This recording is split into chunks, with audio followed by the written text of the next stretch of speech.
Hello and welcome to Scarredland's Sins of Shelzar, Episode 1, Blood in the Gutter. Last week, when last we met, or 2 weeks ago when last we met, I should say, the party, we did our session 0, and we got a little bit of the groundwork laid for who the party is, what they do, and where they live, the hood, as we've been calling it. And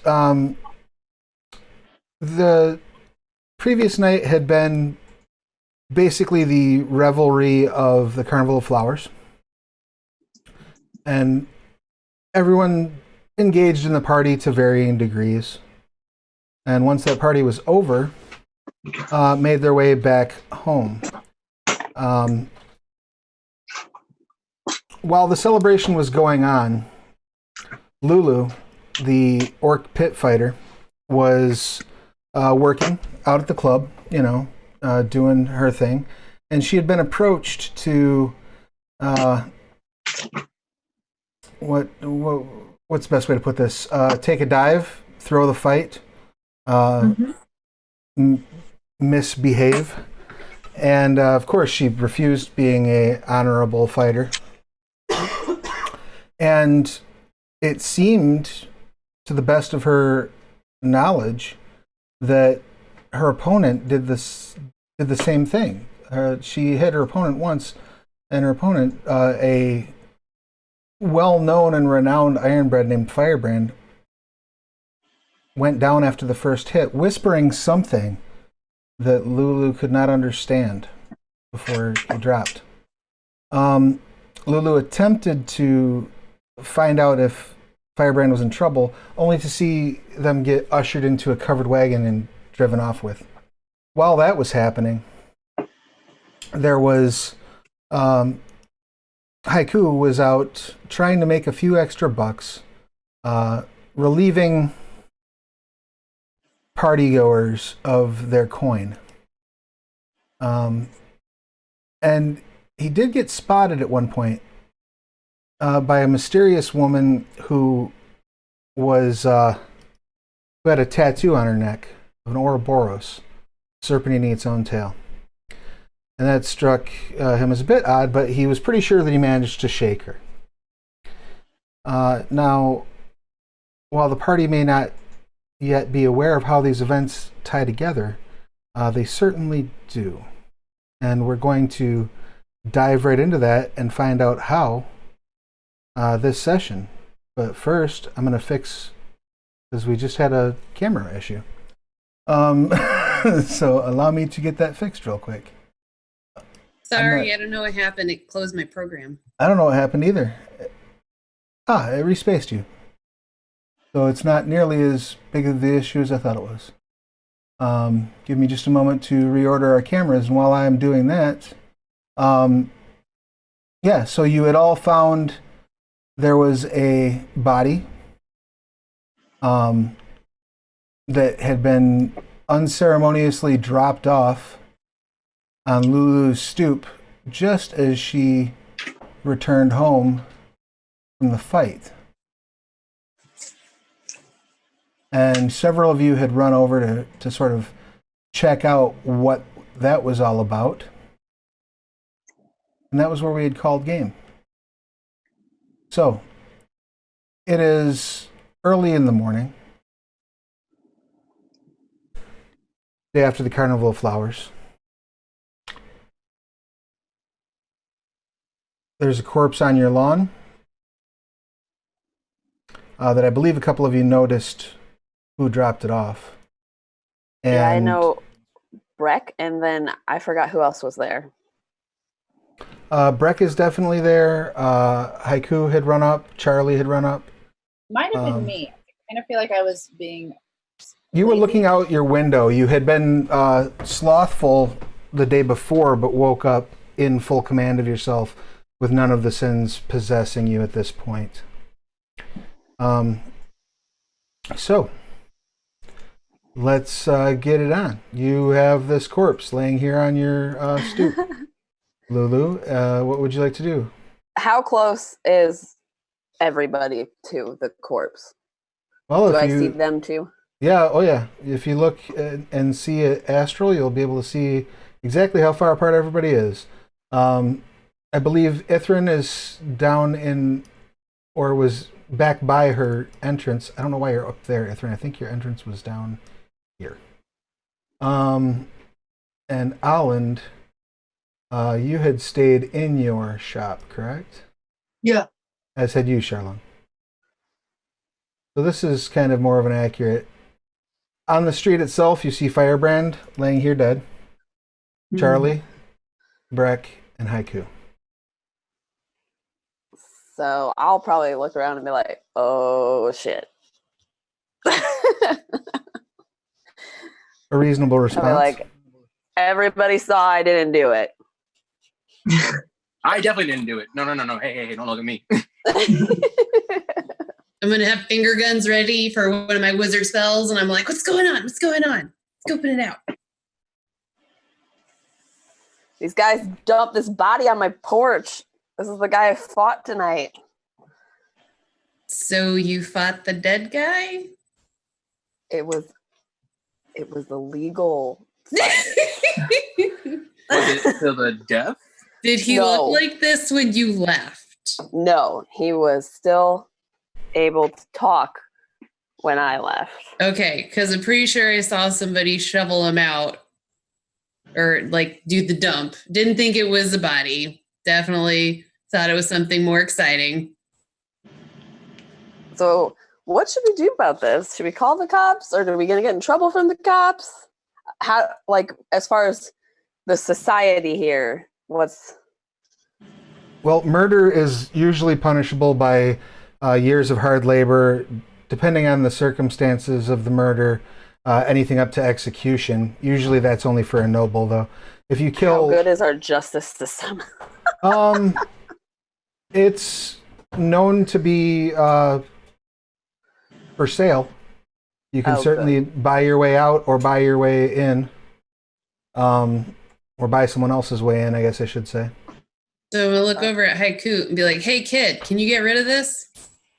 Can I like to examine the body and see like if I can find any clues how it was killed? I'm Sure. gonna put my arm on you and be like, "You're a weird kid. I like you."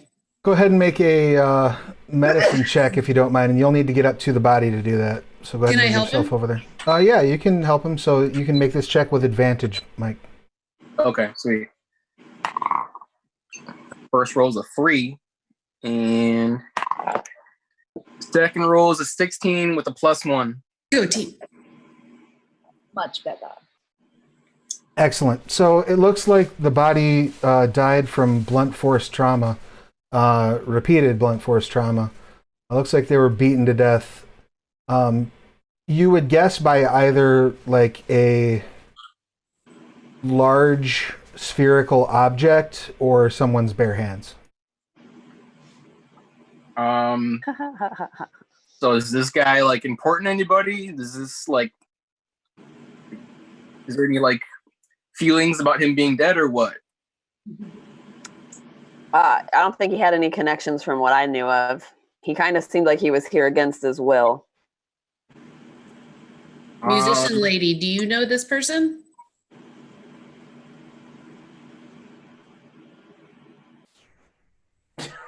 Do I know them?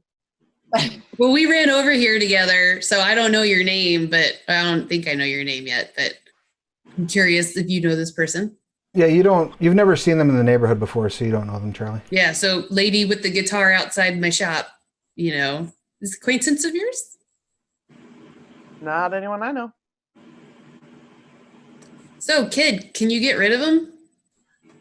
Like, I don't want any trouble, so I'm gonna try something. I don't know if this is gonna work or not, and I'm gonna try to cast Spare the Dying. All right, you drop a Spare the Dying on the body. It is unfortunately too late for that spell to have any appreciable effect. He is Shit.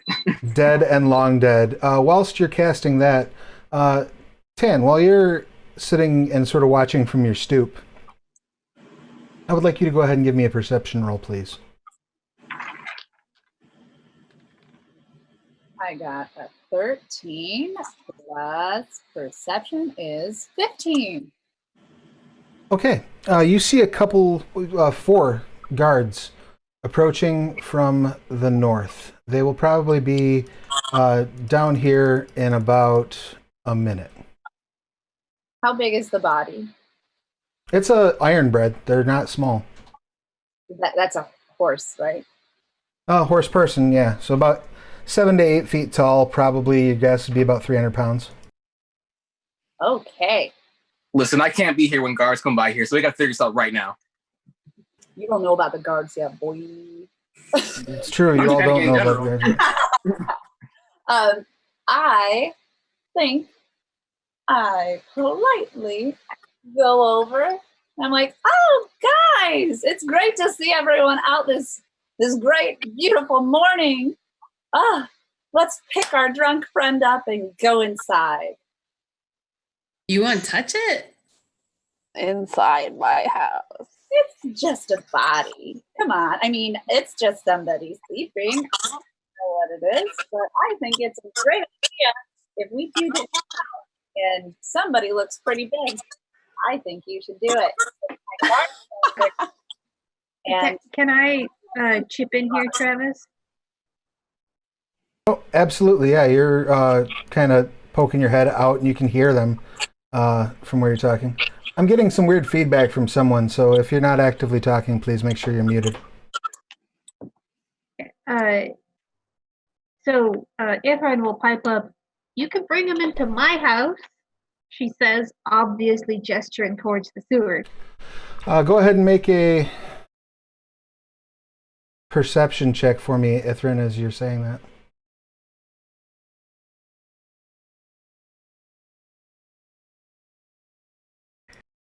$17. As you call out, your head sort of sticking out from the sewer by this entrance right here, you see the guards approaching from the north. Right now. It's very clear to you, as we zoom out, that if you were to bring a body this way, across here, they would probably see it. So we should go into my house is what we're yes, that's saying. kind of why I gave up my house. I'll just start picking him up like this is so gross. All right. Are there any other sewer entrances that are hidden from guard view right now? Yes, the other side of the hood, there's one over by Alan's shop. Okay, so I will Okay, down here. I'll gesture in that direction and just start doing the I'm totally innocent walk over there. All right. I think I would prefer the dead body not in my house, so I'll take the hint and I'll help carry said huge horse because I'm huge too. All right, so who's all carrying this ironbred? I got him. Quick question, Travis. Yes. How far away is this entrance? I wasn't looking at the map when you. So the entrance is down in this far corner. You would need to go down down about 60 feet and then over about another 60 feet or so. Can I go approach the guards? Absolutely. Do you mind if I perch up on the buildings over here to make sure there's no guards in that vicinity? Sure. Go ahead and make an acrobatics or athletics check to get up on the roof. I can't fly. Do you have wings? Yeah. Then you can fly. Yeah. But it's still acrobatics check. No, I forgot you I forgot you were winged. Remember, that's the only reason I'm this character. Right. All right, so you fly up. Go ahead and place yourself on whichever roof you chose. And Charlie, as you approach the guards, what would you like to say to them? Okay, she's gonna walk up and be like, "Oh, I've been wanting to meet some guards. I just got here to town, and I wanted to know if there was anywhere you would recommend that I would go and play." Go ahead and make a deception check if you don't mind.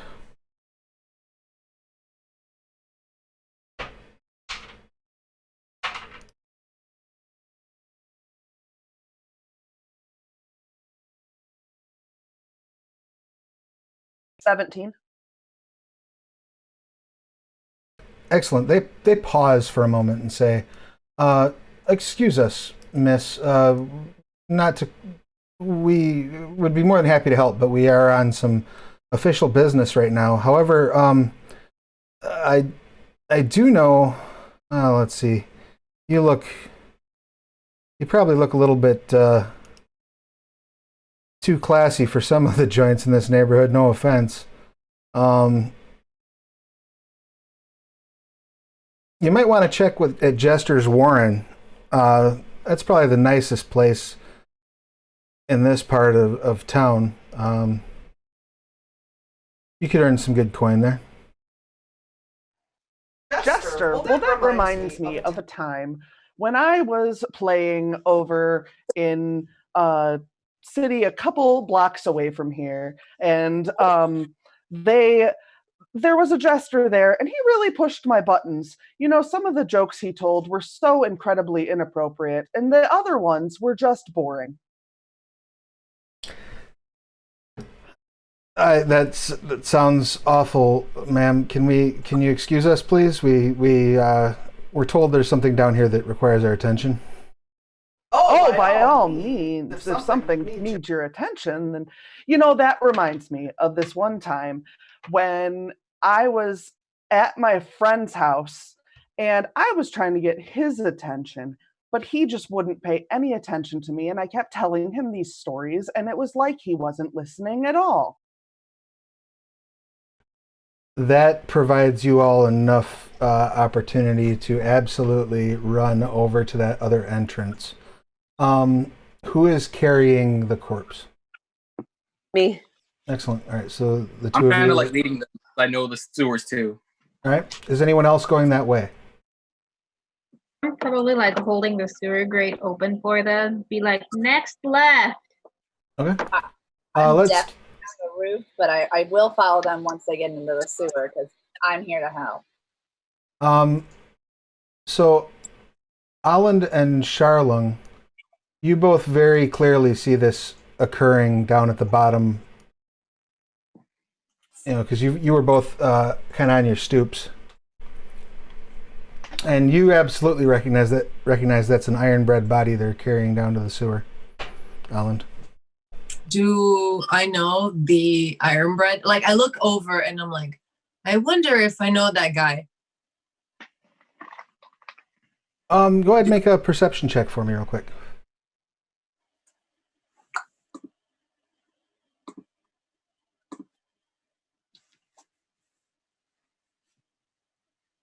$15. While you don't recognize him specifically, you do recognize some of the tattoos on his body are markings from a family that you know. He must be like a cousin or one of the younger children of a family that you know from back home, back in the Iron Citadel. He's a long way from home. Do I notice Alan looking at us? Go ahead and make a perception check. I would say probably at disadvantage because that's probably not what you're looking. Yeah, you're looking for like guards and whatnot, I would assume. If we pass Charlung, I'm like, hey, Charlung, it's a party. First roll is an 18. Second roll is a 20. Yeah, you absolutely do notice. As I like guys were there, I'm just kind of like, shh, please, like don't like rat us out. Like it's like, not what as it I'm looks like. perking up, like. I want to make a comment that we're carrying this body not like a body. Like we're not like dragging it. Like a drunk friend. Yes. They call it a drunk friend. Right, but you're carrying a drunk friend who's like very long horse face is beaten in. Like this is not, you know. It was a rough night. This would work. This would absolutely work at a long distance, but you know when they're 50 feet away, probably not so much. Okay. So, I stop what I'm doing, and I pick up my massive hammer, throw it over my shoulder, and just like slowly approach them as they're walking to the sewer. And I'm just, oh shit. All right, you Getting get faster, walking faster. you get over to where they're at as they're like is Ithrin's sitting here with the sewer grate open, and the other three of them like are at the grate basically with the body. So, what you guys doing? Hey, Olin, what's up? You coming to the sewer? Do I know you? We're neighbors. Yeah, she works in the tattoo parlor next door along with Charlotte. So I'm gonna do something glamorous with my dreadlocks. He Be does, like, I'm we see sorry. each other all the time. But I'm like, but do I know you? Like, I don't care. Like, we've never spoken before this. Like, Like, come just on like- to the sewers and we can fix that, sweetheart. Let's go.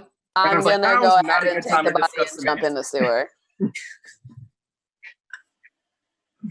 fine. Let's just ignore that I have a giant, incinerator in my cottage. It's fine. You we say put that an as they're incinerator? dropping down. There's a fucking foundry. Yeah. Would you like the incinerator? I mean, we're halfway there.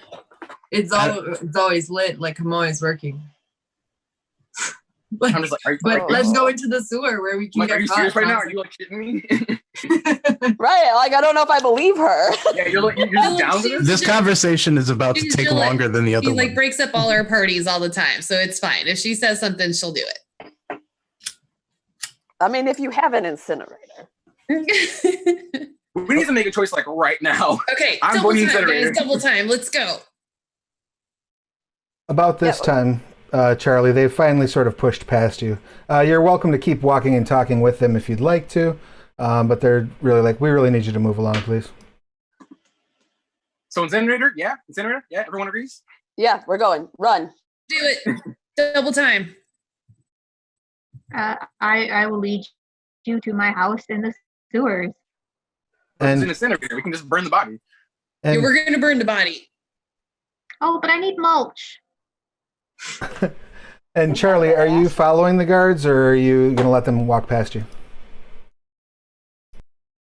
I'll probably follow them. Yeah, I'll probably follow them. I also warn everybody that you really don't want to cremate anything in the sewers. Like, don't do it. Bad idea. And so, Tan, you see them come up and round this circle as you see also from your vantage point this conversation that's happening over here. Are you going to do anything while you're watching these two events unfold? So I'm watching them attempt to go to an incinerator while these guards are also coming. Is that the plan? Are you abandoning the sewer and going up to Alan's shop?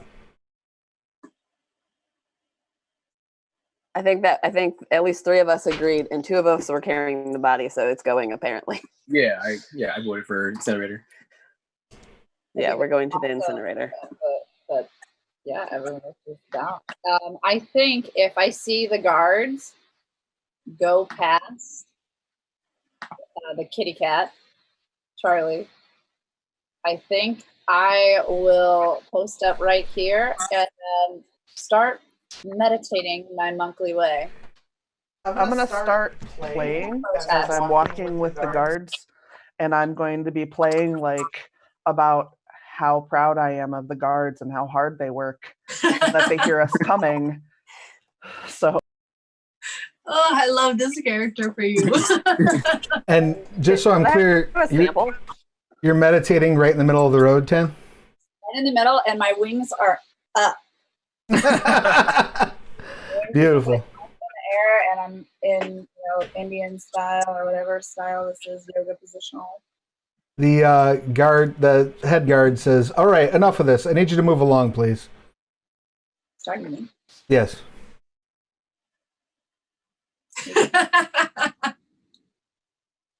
Excuse us, official business, and they kind of push past you, not horrendously gently.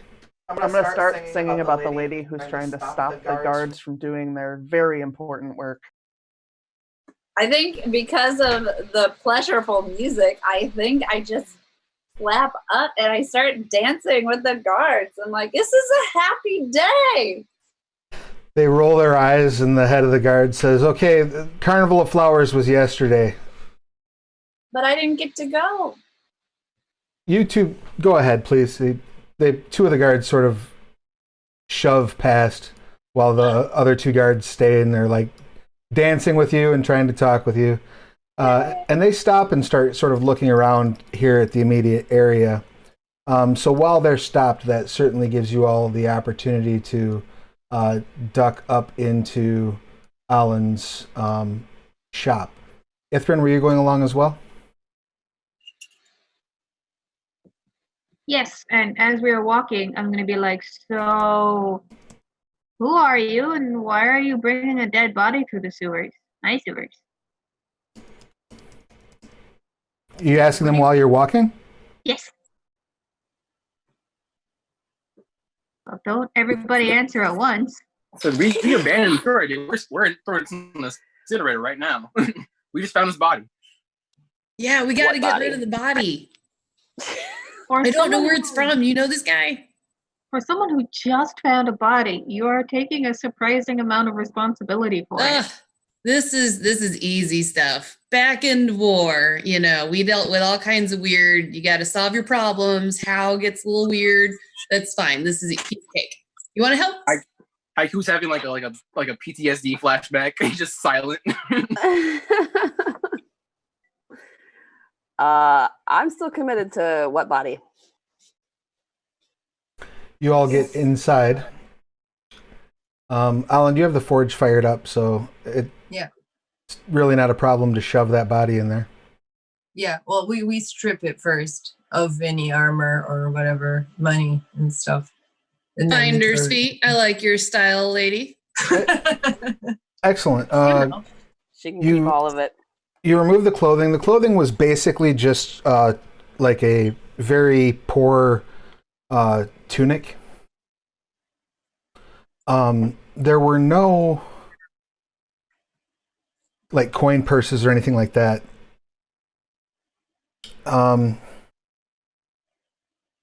The only thing that you notice, go ahead and give me an investigation check, actually, if you don't mind, Alan.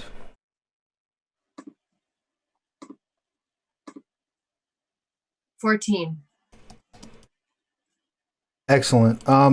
So you notice a brand on the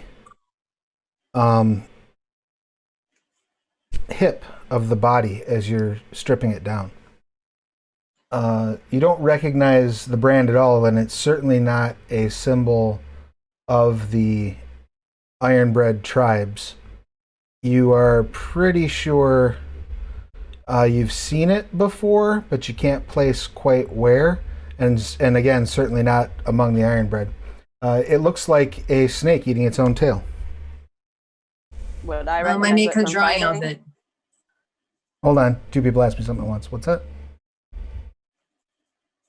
What were you I asking me? make a drawing of it so I don't forget what it looks like. All right, you see Alan grab like a piece of paper and start drawing this symbol, which is enough to draw everybody's attention to it, so that's fine.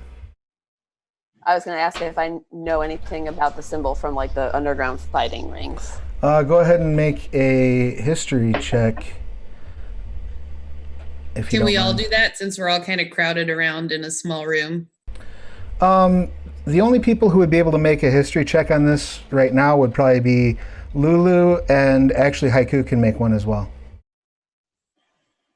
Well, I got a 7, so I got a 16. Lulu, this looks vaguely familiar to you, like maybe you've seen other fighters with it, but you have no idea what specifically it represents. Haiku, you remember this brand very well. It looks exactly like the marking that you saw on the woman who spotted you picking pockets.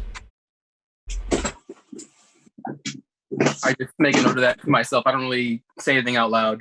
All right, excellent. So while you're feeding this body into the forge, the guards that are now dancing with Tan and listening to Charlie, the other two guards walk back over and say, I think it was a false alarm. We don't have anything over here. Anything? We are dancing.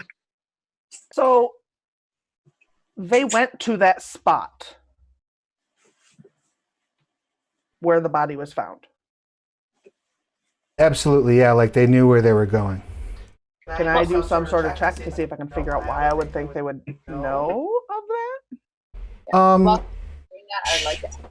Sure. Like, are you trying to like determine? Why don't you go ahead and make an insight check? Let's do that. Let's have you make an insight. It's going to be a 14. I mean, they definitely look like they were expecting something. They definitely look like they're irritated, maybe, but not. They don't look like frightened or worried. They just look aggravated and like they expected to find something here. The guard who's dancing with Tan sort of looks over and says, is the occupant home? The other guard says there's 20 occupants in this place. It's a squatter's hovel. Guard says, well, round them up. What? Hey, what are you guys looking for? We had reports that there was a murder that took place in this alley. A murder? That reminds me of this time when I was over 3 cities down and I was trying to play in the middle of a tavern that didn't actually have a stage. But when I started playing, I thought everything was very strange, and I turned around and there was a body on the ground behind where I had started playing. I thought he was just passed out drunk. Apparently, he had gotten into a bar fight, and the bartender had slit his throat and just left him laying there on the ground. And then? I'm I'm super infatuated with this story. The other 2 guards kind of squeeze past and say, excuse us, ladies, we're going to need to question a lot of squatters right now. I don't see any people squatting. They go over to the doors and start knocking. City guard, open up.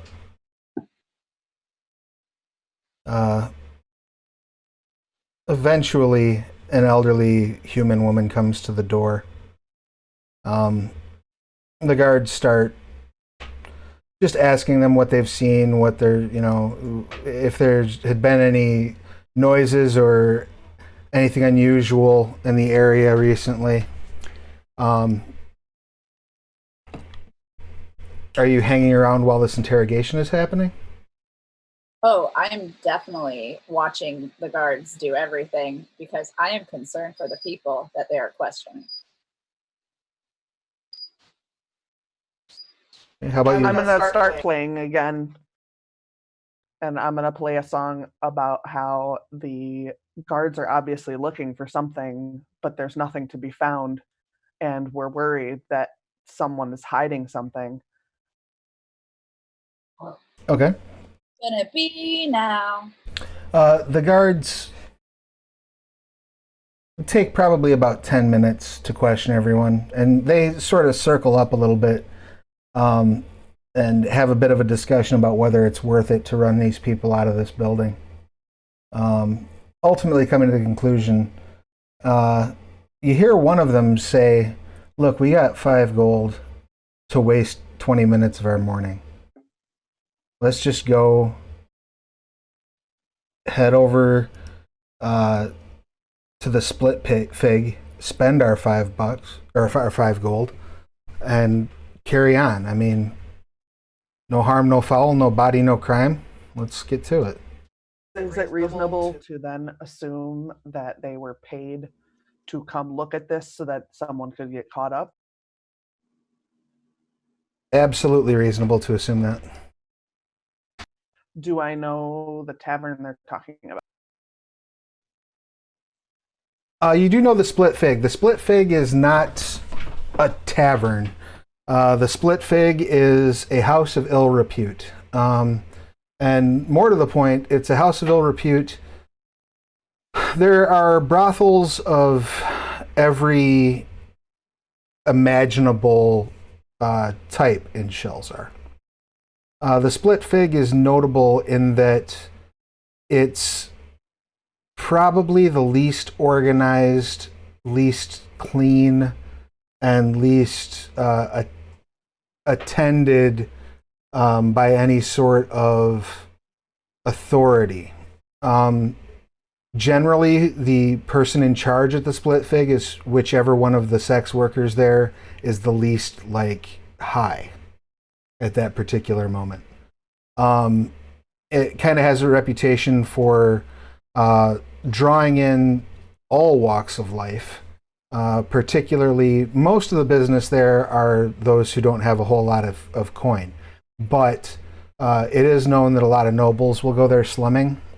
City guards like to go there. And there's a pretty high turnover rate, partially just due to the nature of the place. It's very hard for anyone to stay there for long. But also, according to rumor, a lot of the workers there wind up disappearing within a couple of weeks of being on the payroll.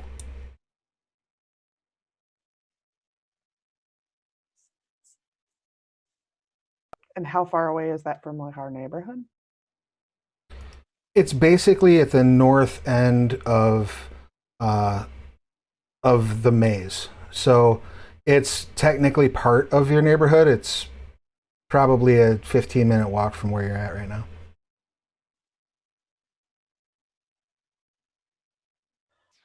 Would it, like, are these the guards for our neighborhood? Is this like them?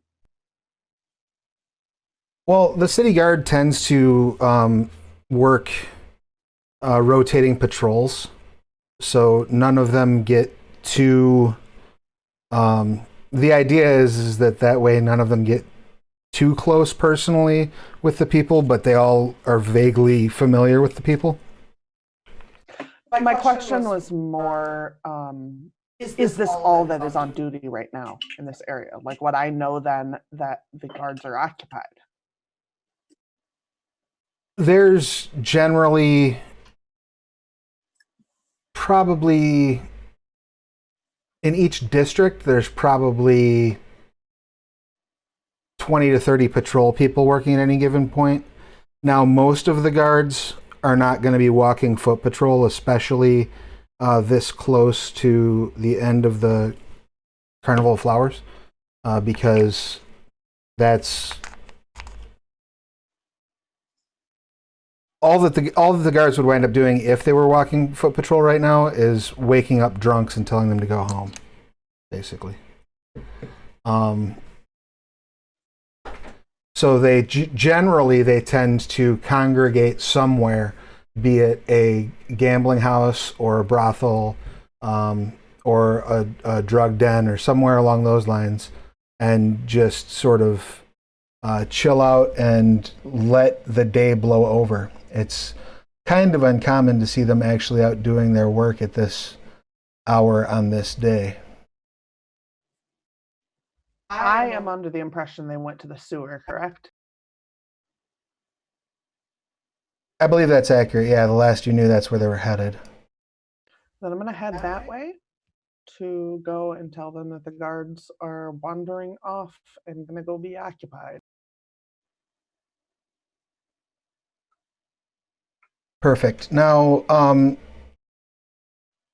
Tan, you do see her wander off, and you are aware that they went up into Alan's place.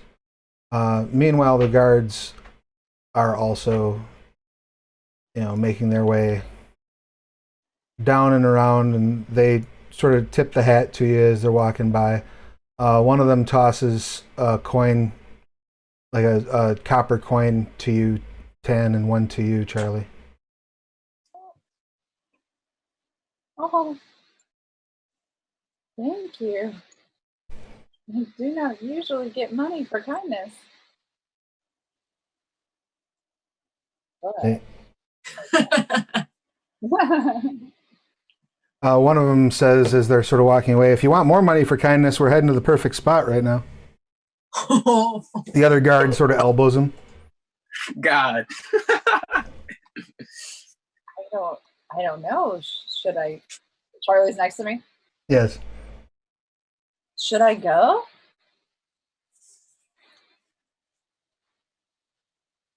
I missed where they're asking you to go. They basically told me that I could get more money for my kindness at the brothel. I think you should come with me. I actually have some good ideas. Ooh, The guards sort of grumble as they make their way north. I'm going to start singing a song about how we don't have to sell ourselves. Isn't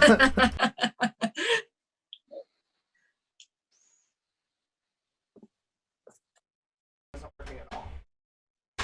Hold on. Are you like stuck muted? Now it works. Oh, good Lord. It looks like you were going on and off of mute. It wasn't doing it here? It was weird. Now it's muted. Yeah, I'm using the button because Travis and I are in the same room. By the way, I love that we decide like these pictures look awesome. I know. They look way fun. It looks awesome. I'm so excited. Thanks What's the status on the body at this point as it's burning? Is it like fully gone or what? I mean, it's melting into steel, so that will be pretty fast, but it's still, I mean, it's going to take time. And it's going to start throwing a pretty peculiar odor. Can I throw some, I don't know, like element into it to kind of go faster, or make sure. the flames a different color and like mask the smell? Like, I don't know if I throw sulfur in it, it'll explode. We'll see. Make an intelligence check, and you're proficient with blacksmith's tools, correct? Yes. Excellent. Well, she does that. I got a 20. Part of a hunch. So, A 20 on the die, or 20 total? I got 19 on the die. And then you add your proficiency bonus too, so 22? Mm-hmm. Yeah. Yeah, you find a couple of extra elements to throw into the forge to mask the smell and change the color of the flame. And what were you asking me, Russ? I'm cutting off some of the haunch to look like barbecue to answer the door with if somebody comes by. But I'm not going to eat it. For now. We'll see. Hard times, desperate measures. Says the Howl Legionnaire who doesn't actually need to eat. All right, so... It's all about commitment. Right, that's right. That's where you're at on the body. So what are... You two are walking up. Now, Charlene, what are you doing while all of this has gone on? I'm assuming that I'd probably like just finished up my tattoo and like knew everybody ducked into the other shop. So I like just walk around to the other side like, what's going on? There's a whole bunch of commotion. All right, you all sort of wind up in the shop at this point. It's smoky. The flame is an unnaturally like purplish color. And the Howl Legionnaire is holding a plate of meat. Which I do not approve of. Just gonna put that out there. Well, you keep your finder's keeper's reward and just... Even if you're pretending to eat one of my kind. Do you want the guards to come in and be like, why did I smell burning person a second ago, but now I don't? I'm not saying any of this. I'm just like glaring at you. Oh, okay. Because like, if you did, from behind my like work, like I do it to a human too, if it makes your internal compass feel better. It does. Okay, good. I look at Olin and I'm just like, why did you even help us? And I'm like eyeballing this green lady, like, hey, so you fight? We got past that. We haven't come back around. So what's up? Wait, so which conversation happened first? Yeah, I asked Olin, like, why are you helping us? I'm like really suspicious. That was my answer, was this lady who fights. I don't know. This is fishy. I don't know. I don't like it. I don't like it. Just like kind of pacing back and forth to myself, kind of shaking. Just a nervous wreck. Excellent. Then what were you saying, Ellie? Well, I was gonna jump into that conversation, but when someone says, "I don't know why I helped you either," I'm a little nervous too. Well, I know why I helped you guys, but you are not gonna know why. You know. About that time, Charlene walks up. Oh, what's going on over here? Who the fuck is that? Like jumpy as fuck. Team, don't eat the plate.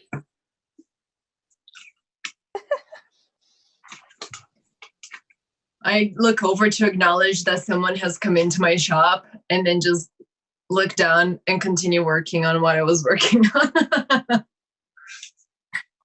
I'm just like darting my eyes, like, what is going on here? Why are there this many people in the blacksmith shop? You're supposed to bring people back to our shop. This is a process, okay? Next shop on for tattoos. We can't say it out loud or the marketing falls apart. Winky face.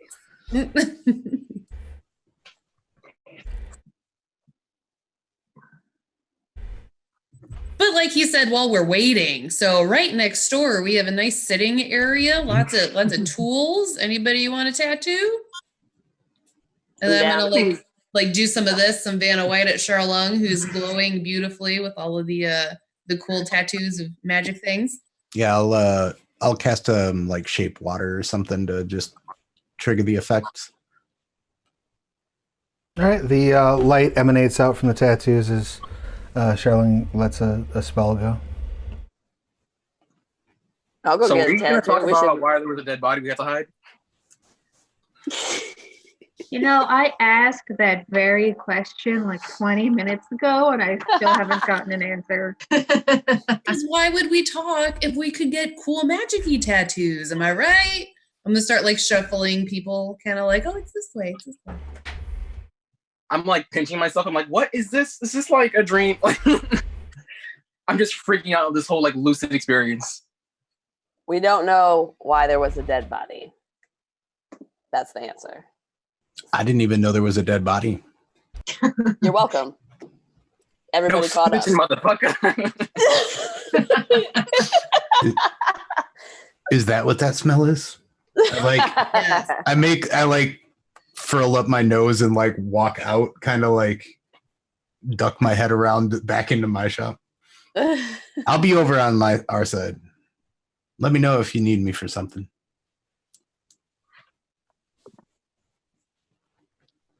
All right, what would you all like to do? We have there are like serious 9 about those people tattoos. packed into a tiny place. It's like super hot in there. Super hot, yeah.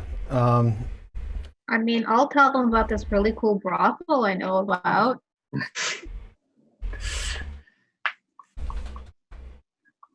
Also gonna cast prestidigitation because dead person, and then I'm gonna go over to Lulu and like, but like make really awkward eye contact. You're welcome. I don't know what's happening with this one. This one's clearly crazy. You're like Torrid from Game of Thrones. That is perfect. That wasn't Yes. It is now. Thank you. All right, so you clean yourself and Lulu. You notice once you've cleaned Lulu off, I mean, she's still pretty beat up from the night before. Definitely been in a fight recently.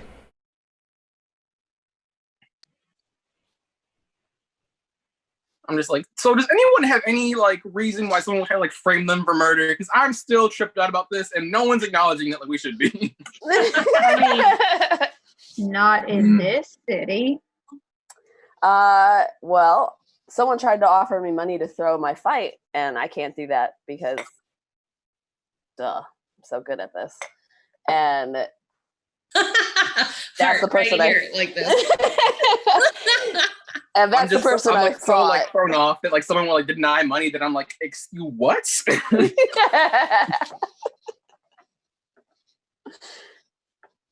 So now there's a dead body. I don't have any other reasons for it, but we probably shouldn't stay here with the burning body. We could go somewhere else and be public and alibi. Tattoos take a while. I mean- you can say you were there all morning. I mean, I agree, but I think the people you're messed up with are gonna try and keep messing with you. And now if I'm involved, I don't want any part of this. We gotta figure this out and like get rid of them or convince them to stop messing with you or something. Travis, would I know anything about this group or why they would want to mess with me past like I didn't take their bribe? No. No, but you do know that there are a couple places you could go to try to get some information. Okay. If you went up to Jester's Warren, for example, you know that Inigal, the manager of the place, knows quite a bit about what's going on basically anything that people can bet on. Inigal knows what's going on in that scene. Okay. They're a human and a very devoted follower of Enkili. And they express their worship by running this gambling house. And they have a reputation for being, bar none, the fairest, most honest gambling house in all of Shelzar. Like, he's adamant that no one cheats in there. If they catch a player cheating, they're banned for life. It's very much about preserving the actual chance element and treats his casino basically like a temple. Though, as far as you know, he's not an actual cleric. So everybody in the room, I will tell them that I have an idea of where we can get some information since we're all confused. And then I'll tell them all that. So I'm going to go there if anybody wants to come. I'm down. I'm just trying to get this off my like back. I'll do whatever. Sounds But like I a don't fun party. necessarily trust everyone in the group yet. I'm very much like shrunken in myself, just kind of like, just a big ball of nervousness. I'm gonna pat you on the head like real big open palm, be like, breathe, kid. Be And I'm just all right. I'm like flinching like human contact. I'm just like, First one's always tough. You'll get there. So, just visibly like in pain, kind of. so who's all going to go to the gambling house then? How burnt is the body? Is it gone? It's gone enough that you can probably leave it unattended and it will finish on its own. Do they have Okay, ale well, at this place? You asked if they have ale? Yes. They certainly do if you want to do it. Everybody out. And then I lock the door behind us. All right. Is anyone Get not out of my house. Is anyone not going then? I'm going, but I'll be right back. All right. I'll get you moved over there I don't like. What are we going to the gambling place for? I'm confused. to try to figure Because out the guy can give us information. about who would have had the fight thrown. I don't think I need to go to that. I'm gonna go play somewhere and try to make some money. Okay. Are you going to that wine box is doing crazy shit. Are you going to go anywhere specifically? The place they're going was the place that the guards recommended to you. Oh, okay. Well, then if that's the case, then I'll go there and play. I wasn't aware that that was like a thing. It was, in fact. Okay. So you all start making your way through the city. As you are, what's everyone's passive perception scores? 10. No, 12. No, Same, 12. 10. also 12. 13. Perception's 10.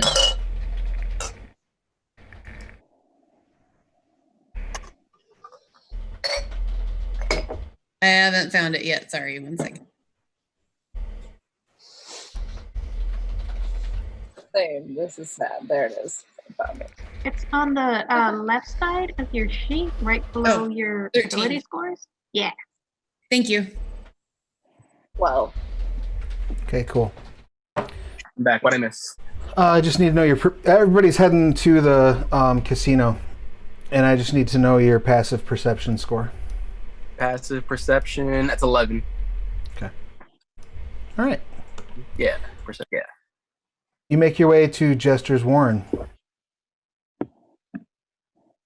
As you step in,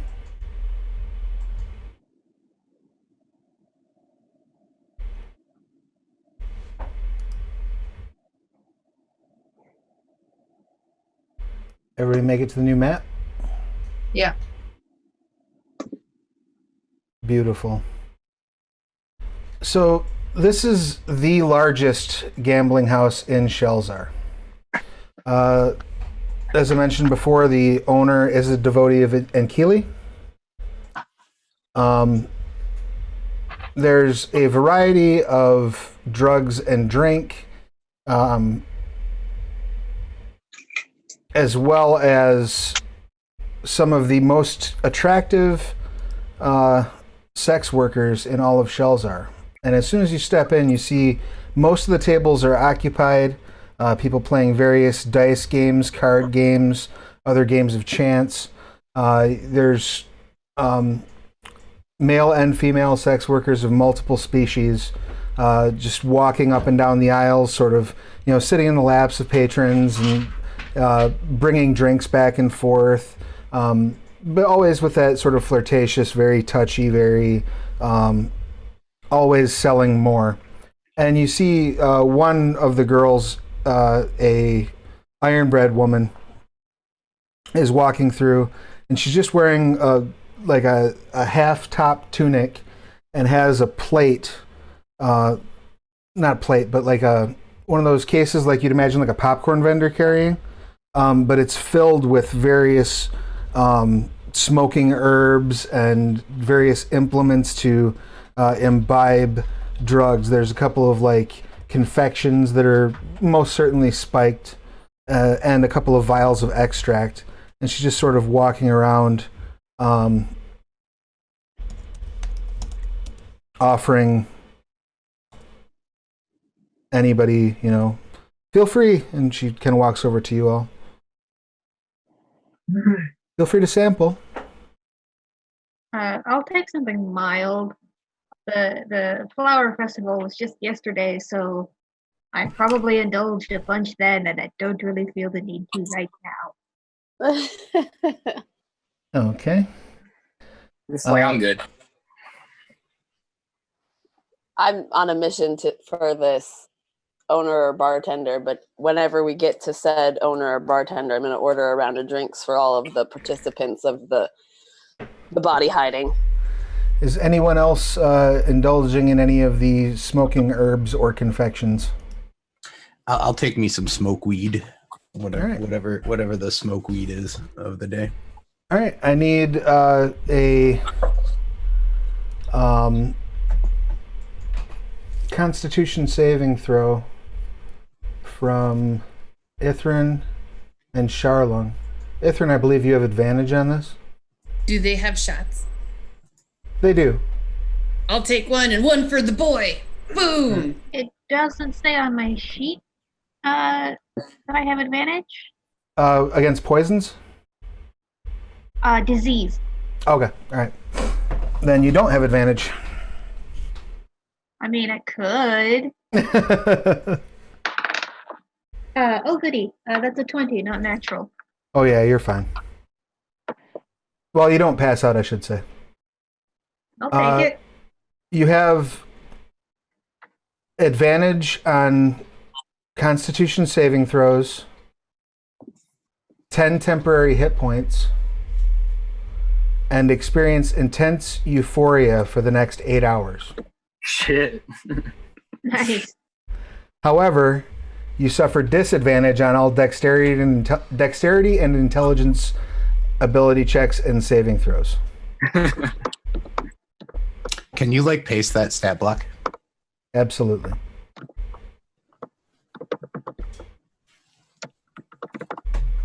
What did you get on your save, Charlotte? 4. Oh, you fail your save. Yeah. I'm Charlene smokes the weed as you're all sort of pouring in and looking around for Ithrin. And you see Charlene get like woozy, like you need to lay down now.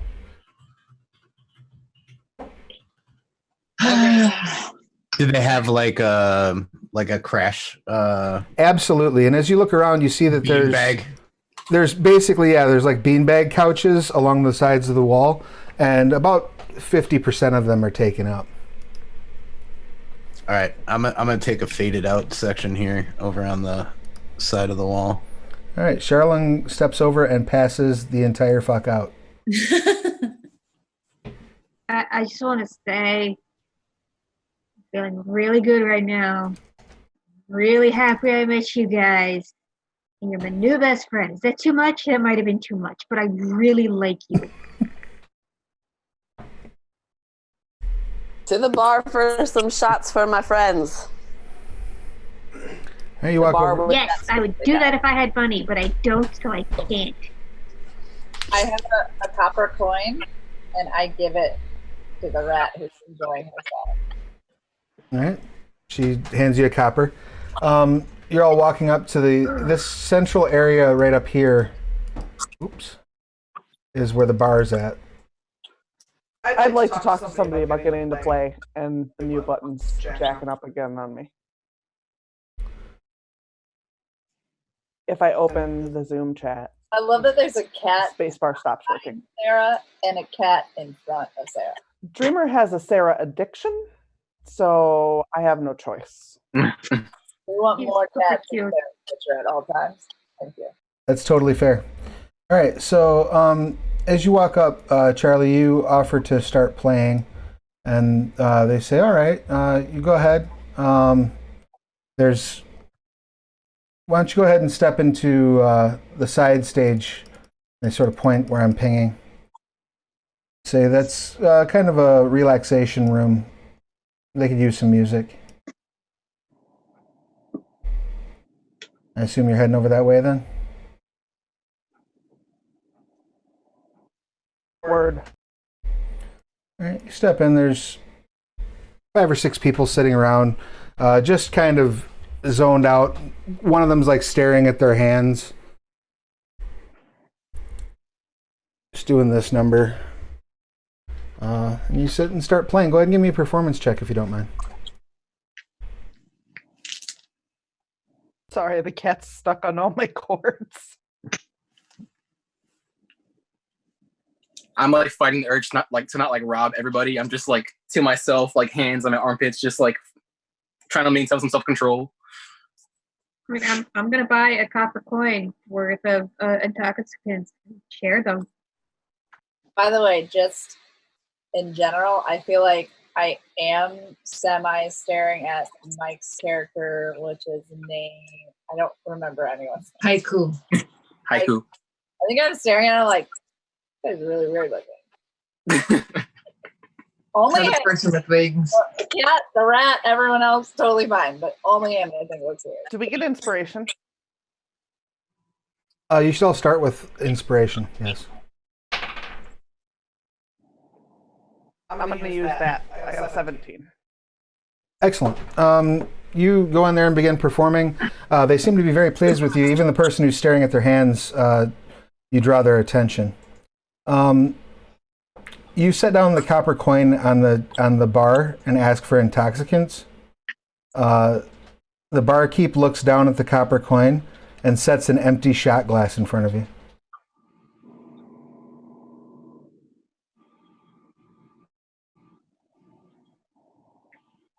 Our cheapest drink is 1 silver.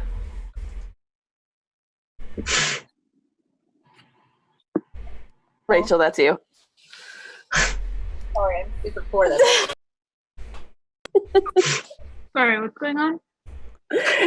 They set the Shade. Sorry, I got half the normal amount of sleep last night. Can I ask the bartender to give my friends drinks? She's messed up. She's messed up, guys. Sure, yeah, that's fine. They pour a drink for you after the bard says it's on me. So you all get 2 rounds on the bard, and you sort of fall into place on the bar. Are you asking the barkeep for anything besides just beverages? Well, I figure you should start with some beverages so that it doesn't feel like we're taking advantage. I have a thing where I get free lodging, food of a modest or comfortable standard for playing. Wow. Can I do a perception check and see if I notice anyone else in here that has the Ouroboros tattoo? Absolutely. Go ahead and make that perception check.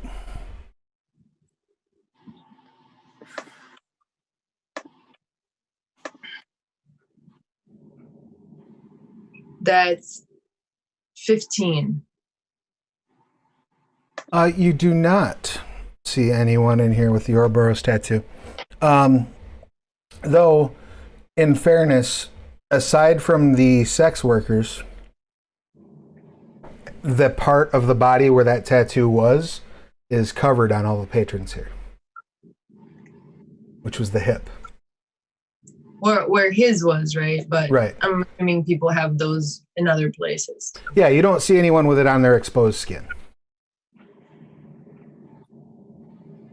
And none of the sex workers seem to have it.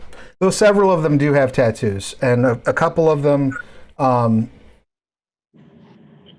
the tattoos are clearly common magical tattoo designs.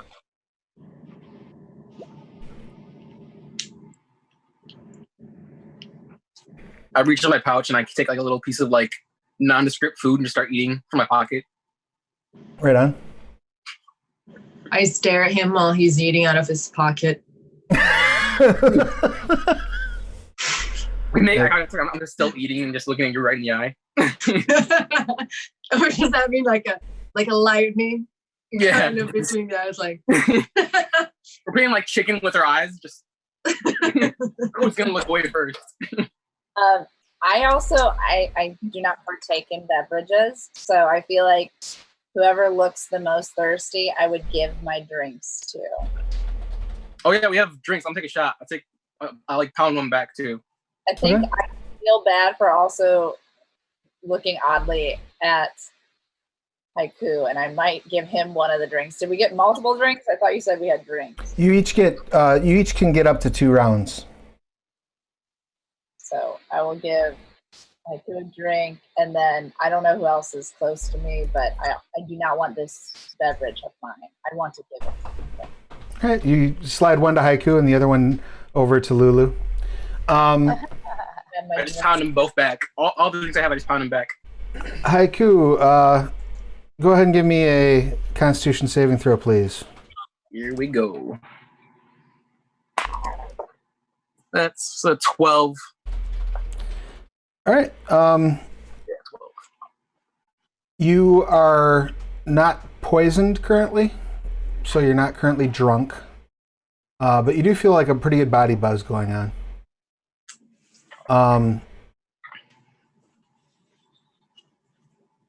Yeah, the 2 drinks are hitting pretty hard. You definitely see Charlung like crashed the entire fuck out, like snoring and shit over there. Do I feel good or do I feel bad? You feel pretty good.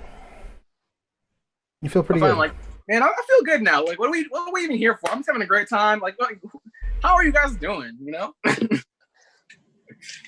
So I'm gonna small talk the bartender while I slide that shot back over to him because he clearly needs more. Excellent. And what would you like to say to the barkeep?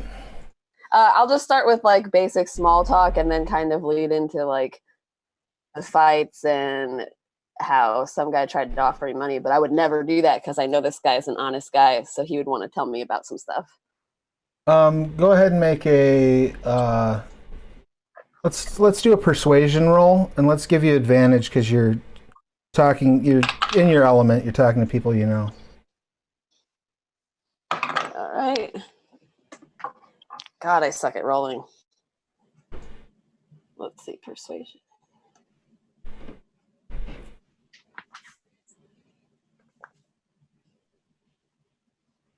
Plus 2.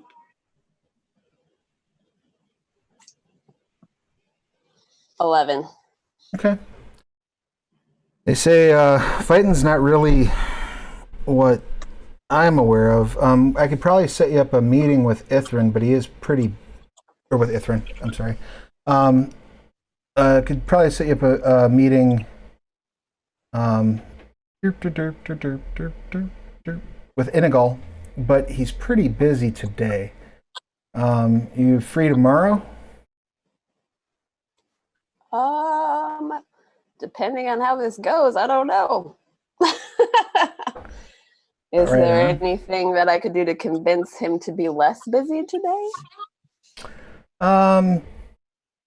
He's dealing with a relatively important client, so he looks you up and down. I don't think you have enough money to make him less busy today. No offense.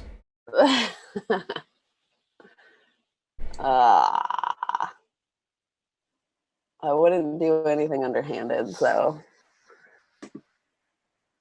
Do you know of anyone else who would know? Oh, sure, plenty of people. I don't know if any of them are here. Just looking around.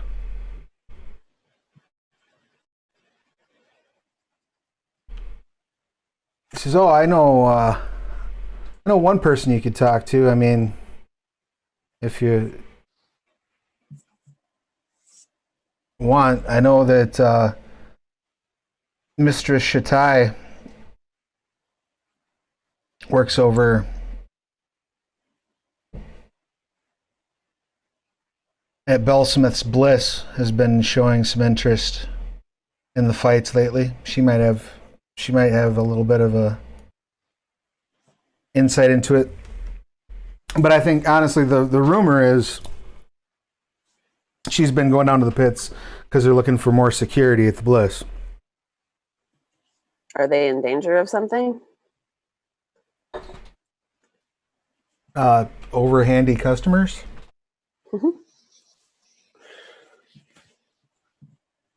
But guys, I'm running out of options if anyone wants to jump in.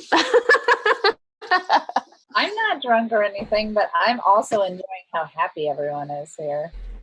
There is a lot of happy going on here. Everybody seems like they're. I mean, as a druid, I could probably cure some of his employees of the pox, but I would need to prepare spells for a different day. He says, our employees are well tended by the church, by the Temple of Ankili. I am not as charismatic as I was with my other character. I don't think I could help. So I'm going to look at Lulu and be like, what if, like, maybe you took a nap after fighting all night and handling your emergency today and talk to who you want to tomorrow? And what are you guys looking for? You just need somebody to know of the temple? We're looking for a specific person to come talk to us about the throwing fights. But they're not available till tomorrow, and Miss Impatient Pants over here is trying to be up for 2 days straight with fighting and running all over the city.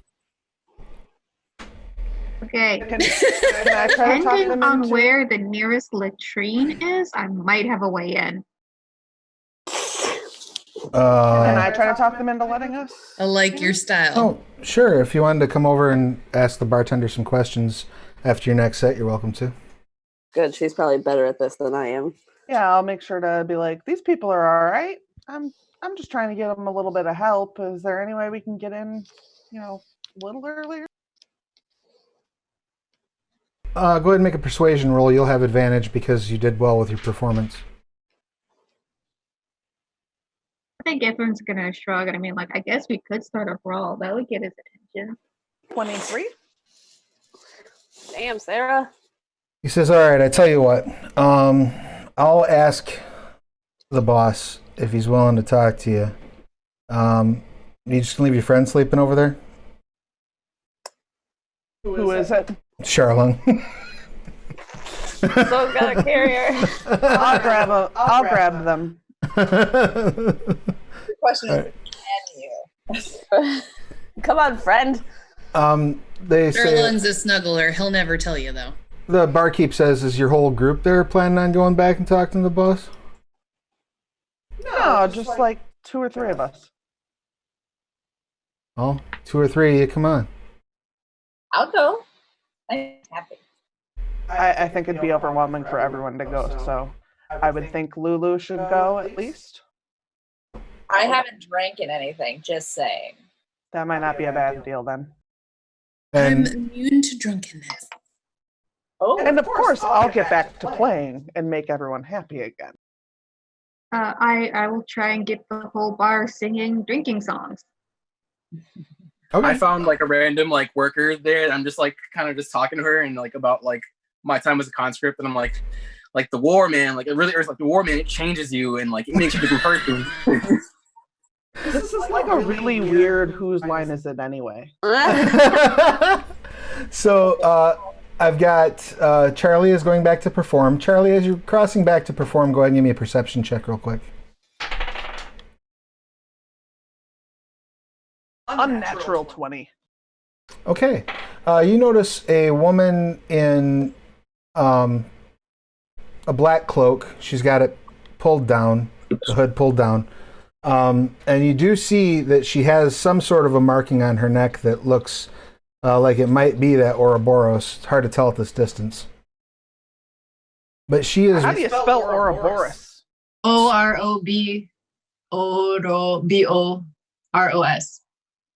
There's a U in there somewhere. There isn't. You sure? I'm sure. There is. Fuck you, you're wrong, DM.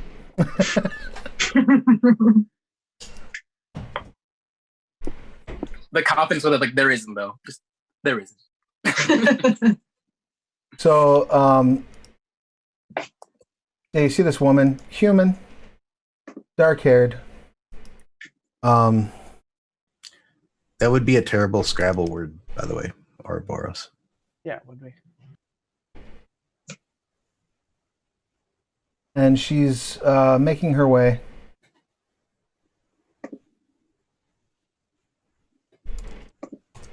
through the crowd over to where Haiku is sitting. As Haiku, you said you were talking to kind of a random person?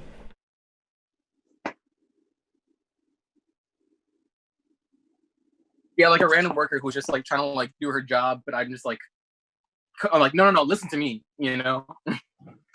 Right. And at first she's definitely like smiling at you, and then the smile like goes from being fairly genuine looking to like really plastic. But yeah, this woman is sort of walking up to where Haiku is sitting. Who is heading to talk to the owner? All right, so we got Lulu, we got Hannah's Tan, going. and who else? Breck, are you coming? Breck, okay. So the 3 of you sort of step away right as this person is making their way over to Haiku. So Alan and Ithrin, you're still sitting out there. And Charlie, you've seen it.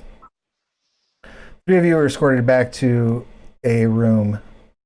And I'll get back to you momentarily as you go back into that room. I'm gonna pull a like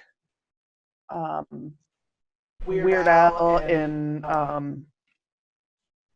You Don't Love Me Anymore and like go over and like try to like hit on her while I'm singing kind of thing, if that makes sense. So like you're gonna walk over. Like in the middle, I'm gonna like serenade her directly and try to engage her, like I don't know, like a Mick Jagger or some shit. Okay, so you walk over and like I assume before she gets to haiku, that's your aim. Yeah. All right. You walk over and start singing right at her, and she kind of looks around uncomfortable for a moment. Yeah, because that shit's uncomfortable. And she smiles and nods and sort of takes a seat at this table, takes out some coin and throws it down to get dealt into the card game. I'm gonna shoot haiku a little wink, sing a little bit to him, and then wander off. Haiku, make a insight check, please. You're going to be at disadvantage because you're wrapped up in the conversation and the endowments of the person you're speaking to. Wow. It's a 5. Oh yeah. Huh? What? Like, why is she winking at me? Can we get insight checks from Breck from Ithrin and Alland as well? Ithrin, this is not affected by your being high on Julka weed. Insight 15. Okay, you definitely catch that whole exchange happening there. I rolled a 1, so I'm stoned off my gourd. Right, you're sitting there like your tongue is just sort of lagging out to the side, and you're just staring at the bar. They call them fingers, but I ain't never seen a thing. Actually, if I could take that back a little bit, since she's euphoric, I feel that she is grabbing any patron she can and just like pulling them onto the dance floor. Like even if there's no music, she doesn't care. She's like, "It's dancing time now." That's fair. That's fair. So yeah, you're kind of being pretty big for the room, but people seem to be in good spirits about it and enjoying the show. I'm gonna engage Ithrin partly so that it doesn't look like Ithrin is a total maniac. That's fair. And Alan, with this knowledge, what are you going to do? I mean, if she wants to dance with me, I'll dance with her. Yeah, as you've noticed this exchange between Charlie, the mystery woman, and Haiku. And you notice the Haiku totally did not. Oh, I mean, I rolled a 1 on my insight check, so I don't think I noticed anything. Right. No, Alan did. Oh, I'll shut up. Sorry. I noticed. I'm just gonna kind of cross my arms and just sit back and watch the development of this. But like, watch it very closely. All right. I take my last shot and I'm now crying. Excellent. You know, crying. I just roll my eyes at the kid. I'm like, God. All right. You notice the woman in the black hood or the black cloak take out like a. Well, she leans forward and whispers something to the dealer at the table she's at. And the dealer calls over one of the serving girls and whispers something to them. It's loud in here. There's music. You can't make out what they're saying. After a few minutes and like 2 or 3 hands, serving girl returns with a quill and some parchment. The woman writes a bit on the parchment, looks over at Haiku for a moment, and then gets up and walks over to Charlung and sticks the parchment like under Charlung's top, and then starts walking out. Charlung's not gonna like that. I'm gonna cast filch on that shit. All right, you filch the paper. It appears in your hand. I'm gonna check it out. I'm done playing. Like I'm not gonna like stop playing in the middle of a word or something. Sure, that's fair. I'll get back to you in a minute. So those of you who are up in the room, you are in there with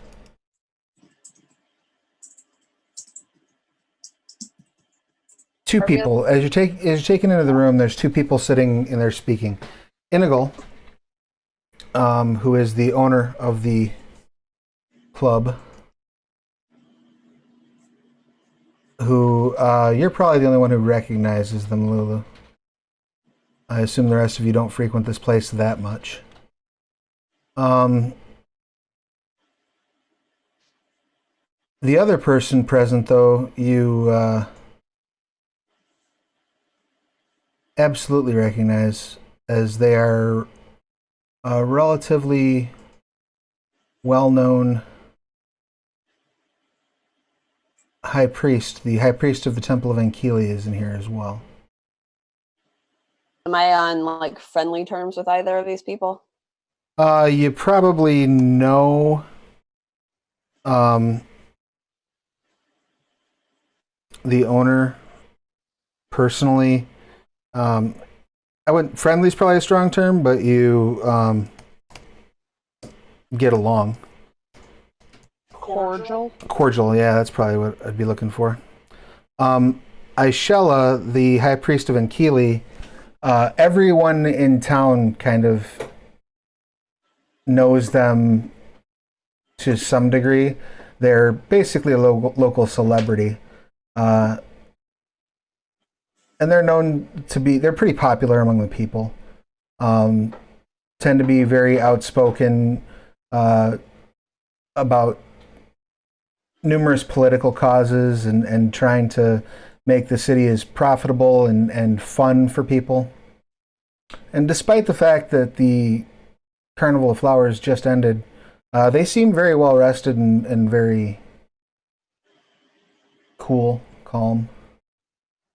Is there any greeting thing for the head of the Ankili? Probably just greetings. Oh, okay. They don't have like a I've special done- like greeting curtsy because they're the head of the religious thing. Some might. The Church of Ankili is not likely to stand on much ceremony like that. Okay. So I want to go over there and talk to them, but I also am not trying to like push my way into conversation. Well, I mean, you've been escorted into the room where they're hanging out, basically. So. Okay. So it's like a priest, the owner, and It's just the two of them. A priest and owner. And yeah, one of the servants walked. One of the serving girls walked you over to the door and let you in. this is exciting. Sounds like a joke.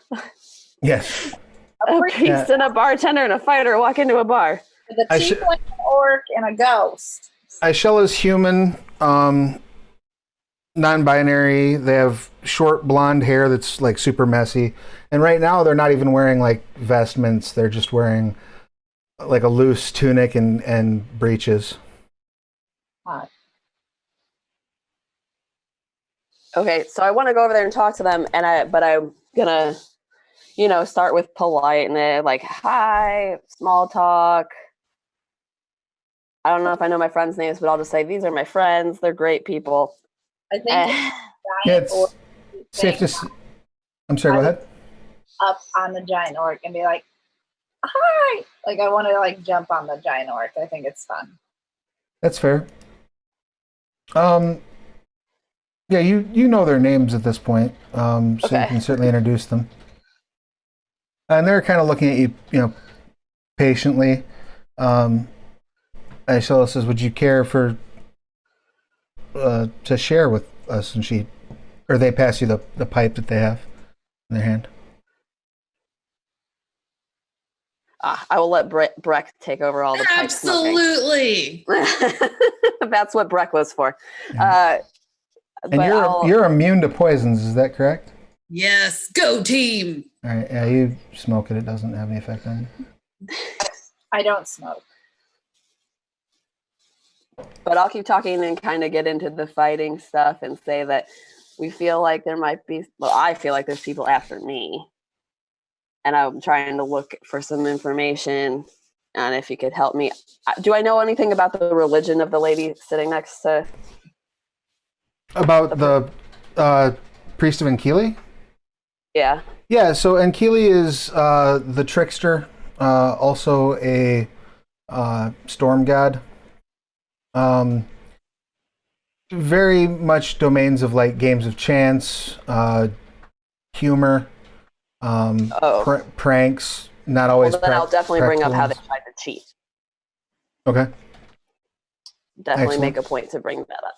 I think I react very like, oh, what?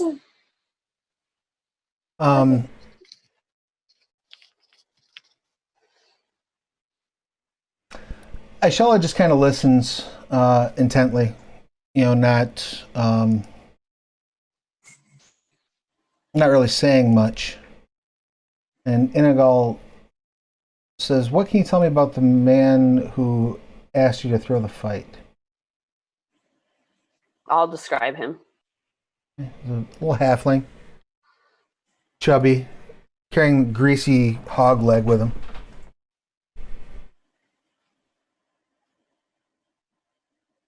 He says, "Okay. So,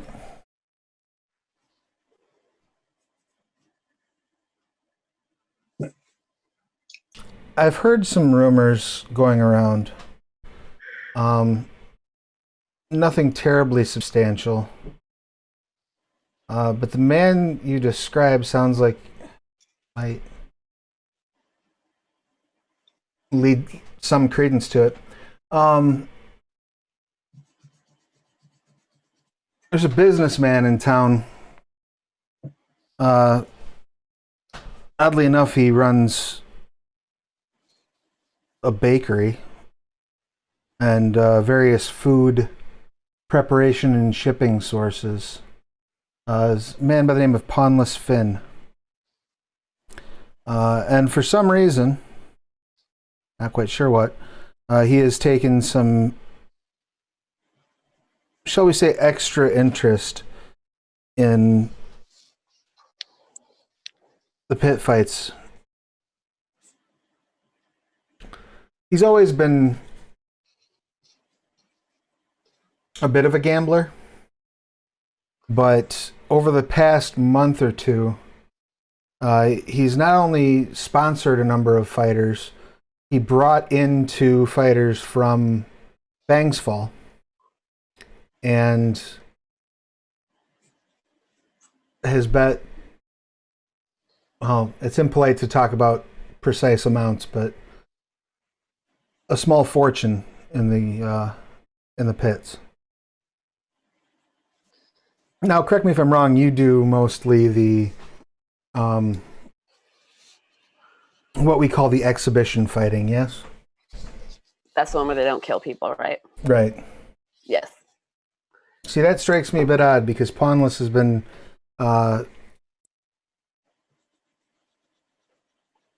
working in the more lethal circuit. It would probably be helpful to not have witnesses to some of the things he sounds like he's doing. That's fair. I mean, what are you looking for from me? Do you want me to try to set up a meeting? Do you want me to are you just looking for information? Well, he tried to frame me, and I wonder why he would try to do that for such a simple reason as denying a bet or denying throwing a fight. That's hard to say. I mean, that does seem like a pretty extreme response.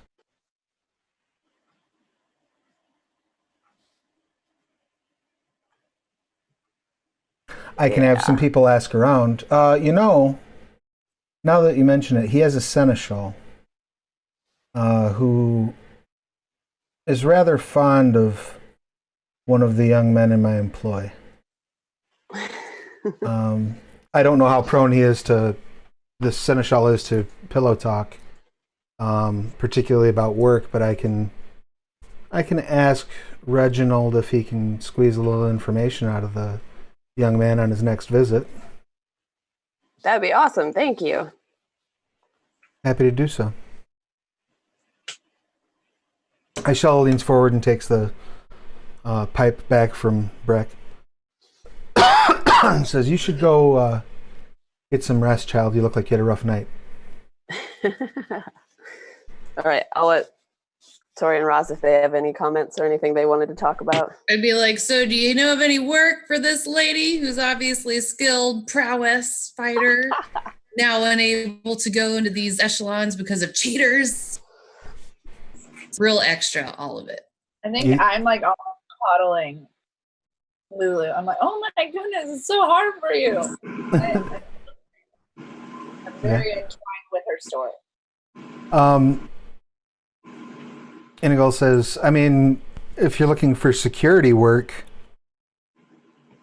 we don't have much need for that here.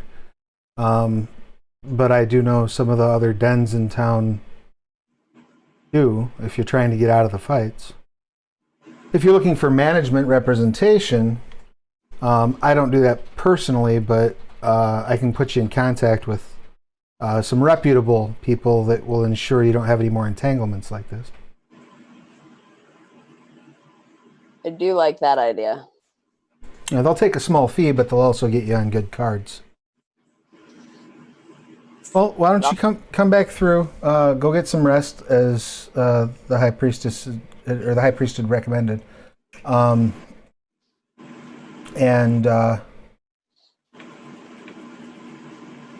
I'll see what I can find, and then tomorrow let's discuss some opportunities for you.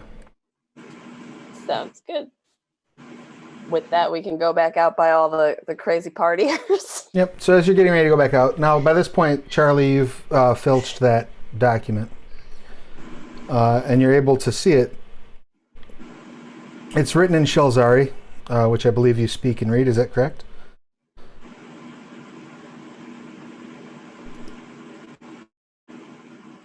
Who are you asking?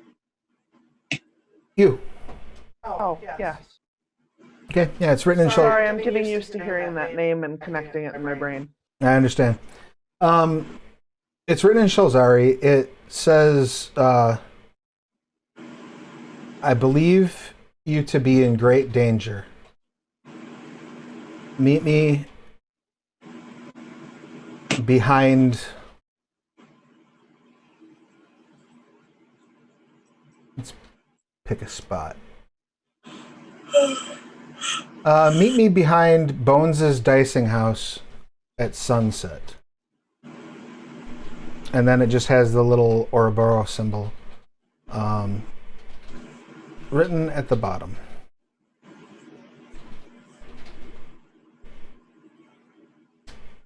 Okay, I don't remember Narf's name. Charlong? Yeah, is Charlong conscious yet? No. It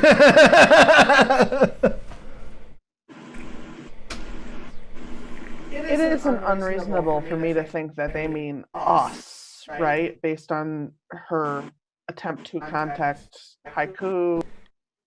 Yes, and that also lends to the conclusion that this person may have been following you for some time.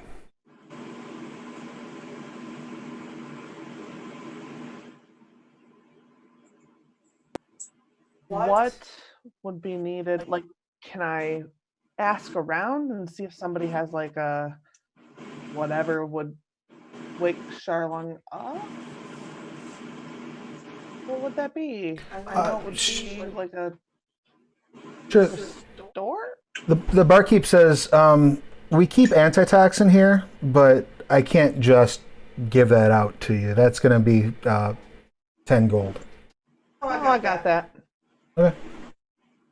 You pay the 10 gold and they give you a dose of antitoxin.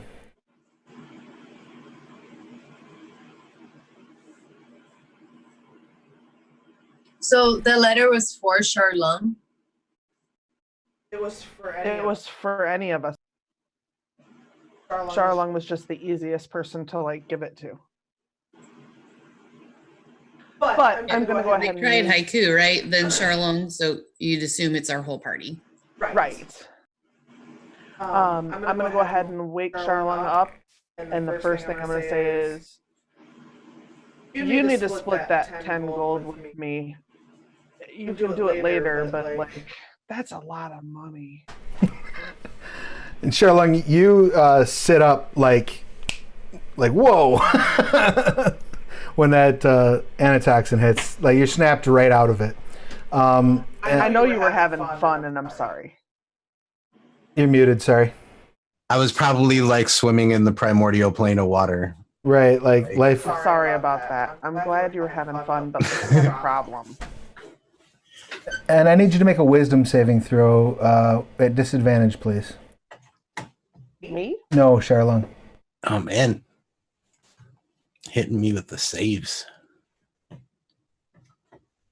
Travis is a bitch like that.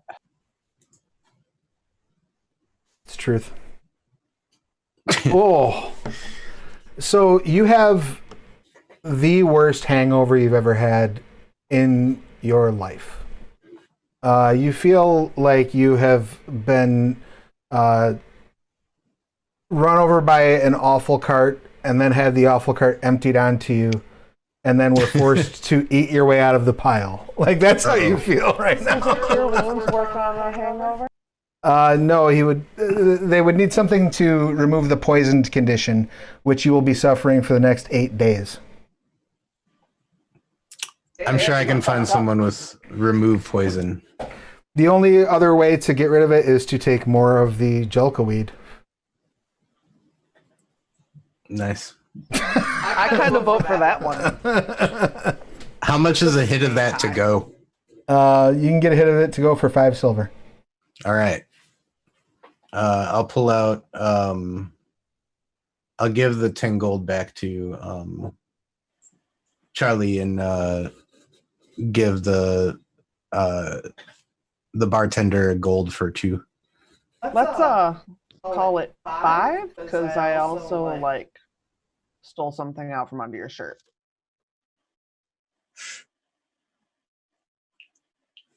So noble. I did kind of rob you, so like half. I mean, I'm not really wearing a shirt, so Your tunic or toga or whatever. yeah. It gets a lot weirder, but I Where use did filth, you so I think? didn't It looked like this. There's a whole lot of art on this chest I need to show off. So with that, you all sort of regroup. And have you, what do you do from there? So, recap. We got a note that said to meet them somewhere, but Lulu and them found out basically just some other options to kind of try to get herself out of the mess that involved coming back in a couple days. Mm-hmm. Yeah, coming back the next day to see about getting some sort of like representation, like a manager. I just want to call Allie out for fucking our lives up twice now.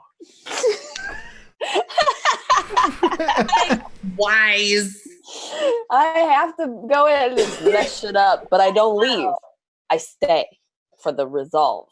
For some That's reason, fair, but you also like fuck shit up. Somebody's got to fuck shit up. I think that reason is alcohol. So yeah, that's where we will wrap up game for this week. I knew it. Any questions, comments, complaints, or concerns about tonight's session? I think Breck is like feeling the vet signal from Haiku. So I think he's going to try to like keep an eye on that kid because he's got some things going on, but it's going to be. He's definitely hit the like weeping about the past stage of survival. But we have I have the veteran networking thing, so we're gonna hone in on that. We're gonna get He's now stopped sleeping, and now he's just kind of like just standing, like sitting like 1,000-mile stare, like in front of him, just kind of like very stiff. Beautiful. I love it. I'm I'm glad just you guys excited are. for all the puppies. All the puppies. You were looking for puppies. I I believe was. I have so many puppies now. And what were you saying, sir? I'm glad you guys all appreciate all the stories, but like, give it a couple weeks. You might not appreciate me at all anymore. Dude, Charlie is the best. Charlie has some killer songs. I can tell already. I'm really excited to see where this This goes. is about to get real I stupid. want you to like Positive, release Sarah. these songs. As long as they're positive, my character will totally fucks with it. Well, I would like to congratulate you all on successfully getting rid of a body, avoiding incarceration, and finding a little bit of information to take you on to your next piece of the adventure. I would like to specifically congratulate Charlung for developing a minor drug addiction. That was quick. Welcome to Shelzar. So let's go ahead and do our introductions real quick, which we'll be doing just at the end of every episode. We'll do a little recap about who everybody is going forward, so we can dive right into the game when we start. So let's start off. We threw Sarah under the bus at the start of last session, so let's start off with Breck. Why don't you tell us who you are, what you do, who you're playing, pronouns, and where we can find you. Okay. My name's Roz, in the Air Force, play Breck. He's a he. Pretty sure he's the Tormund to Lulu's tall giantess of a fighter. And now has adopted another veteran, and we're going to see where that goes. I love it. Thank you so much. Next up, Haiku. Tell us who you are, what you do, who you're playing, pronouns, and where we can find you. I'm Mike Mutant. I'm playing Haiku, both he, him. I'm a comic artist. Yeah, it's gonna be fun. Sweet, love it.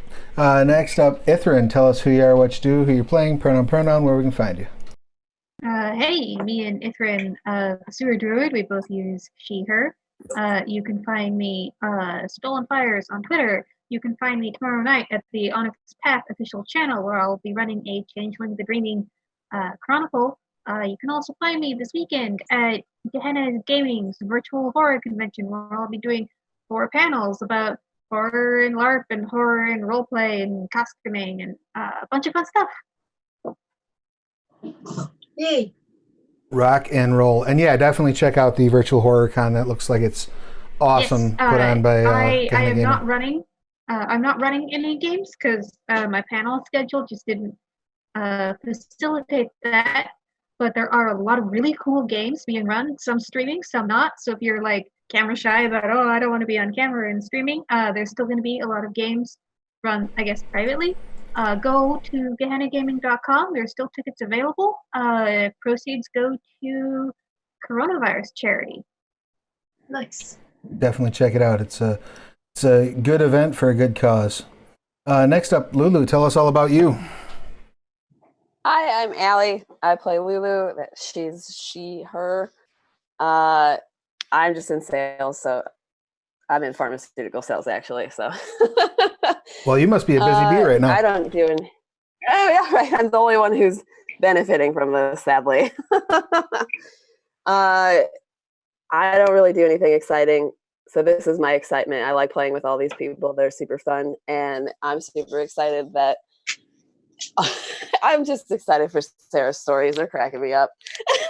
I'm glad that they're being good, and we should talk about a plan. What happens if you have to suddenly disappear for a session or two? Because it's getting to be that time, right? Like you're Yes, yes, I'm due in May. Creeping up, so we'll have to work on Plan B. And congratulations on that too. Thank you. And next up, we have Alland. Tell us all about you. Hi guys, I'm Alland. In real life, I am Milena. I'm a comic book artist, just like Mike. I also have a YouTube channel where you can see me draw and just do stupid stuff. I'm really excited for this whole thing. Like, it's fun to be mysterious. So we'll see how this goes. But today was really fun.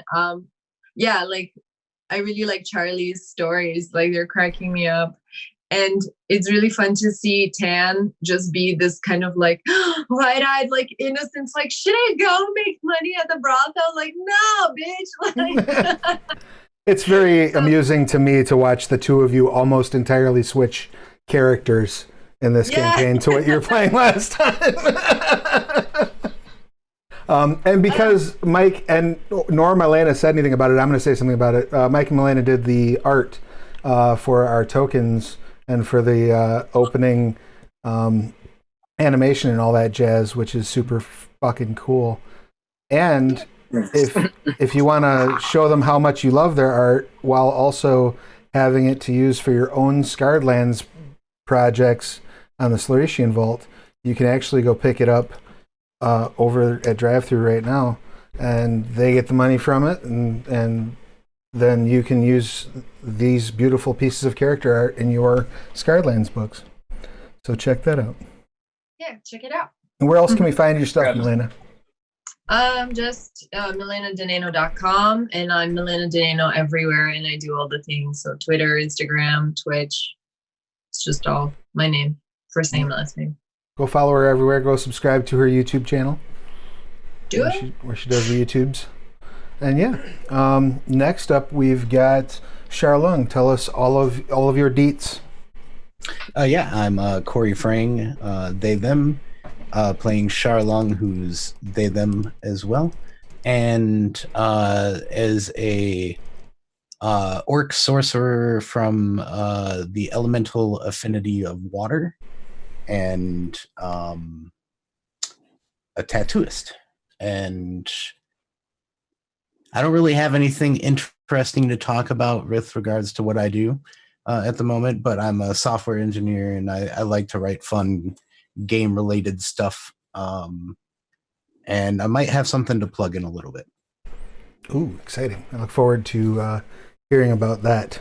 You always make cool stuff, so I'm looking forward to it. Next up, we've got Tan. Tell us a little bit about you, Tan. All right, my roommates were so nice and brought me dinner. That's very sweet. It was so cute. Yeah, I was super hungry. First off, love the art. Thank you, Corey, for letting me know about this aspect. I'm gonna put so much stuff behind me now. You shouldn't have shown me. And then I was like, If you like Philip DeFranco, he released his actual background with a little bit of blur on it, so you can just download the Philip DeFranco couch behind him, and you can be on Philip DeFranco's set. oh shit. It's on his Twitter. I love it. I love everything. I love the artwork. I love the fact that we're doing a new game with new people and all these great people.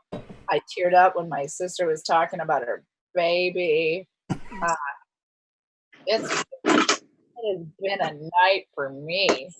I'm just excited to be here, and I'm also excited that I got to release my first director's debut for a short film. It's called Swipe Right.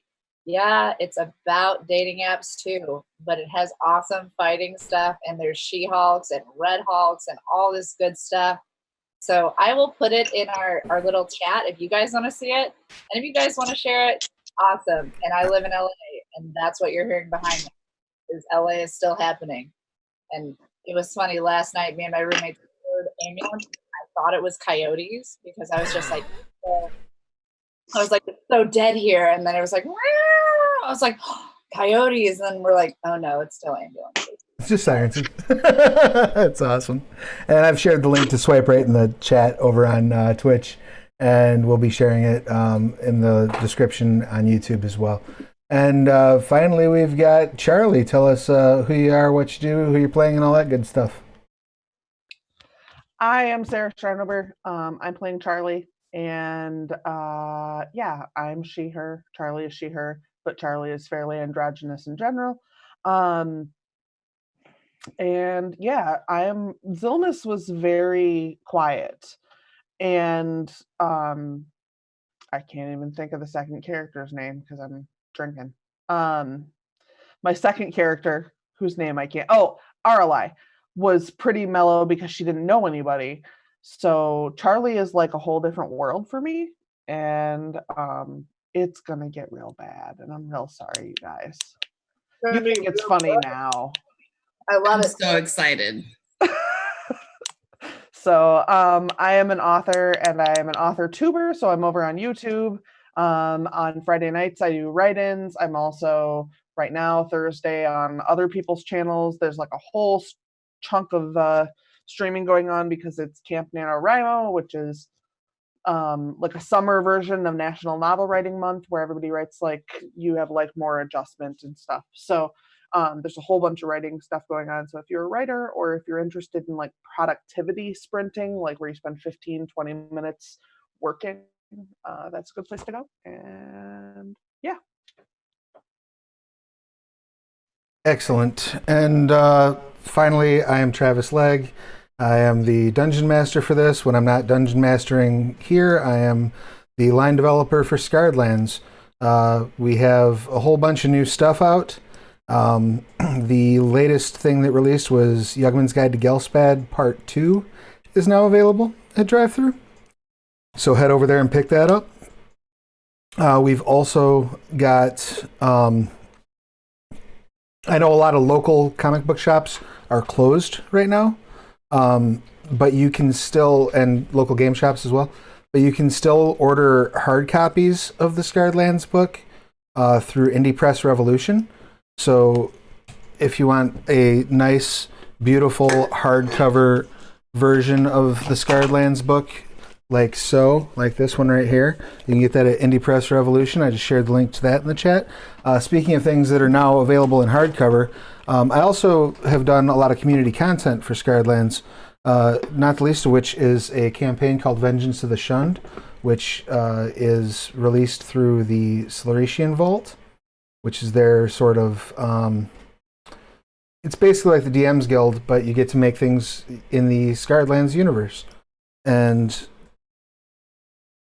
Vengeance of the Shunned has just also now available in hardcover print on demand. It's a beautiful book.